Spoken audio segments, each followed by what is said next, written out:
વડોદરા મહાનગરપાલિકાની સ્થાયી સમિતિની બેઠક વડોદરા મહાનગરપાલિકાની વડી કચેરી ખાતે યોજાઈ હતી.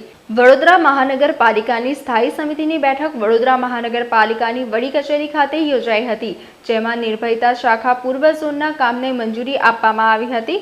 આદર્શ આચાર સંહિતા અમલી છે ત્યારે ઇમરજન્સી કામ કરાવવાના કામે GPMC 1ની કલમ 67(3C) હેઠળ વડોદરા શહેરના પૂર્વ ઝોનના વિસ્તારમાં વહીવટી વોર્ડ 6 માં આવેલ કોટ વિસ્તારનો દરવાજો જર્જરિત હોય કલેક્ટર કચેરી વડોદરા ડિઝાસ્ટર મેનેજમેન્ટ શાખા ઇમરજન્સી ઓપરેશન સેન્ટર દ્વારા મામલતદારના જણાવ્યા અનુસાર કોઈ અનિચ્છનીય બનાવ ન બને તે હેતુસર તાત્કાલિક કાર્યવાહી કરી આ દરવાજાને દૂર કરાવવાના કામને 1.5 લાખના ખર્ચે મંજૂરી આપવામાં આવી હતી. આજની સ્ટેન્ડિંગમાં એક પ્રપોઝલ 67(3C) કામની ચડાવવામાં આવી હતી.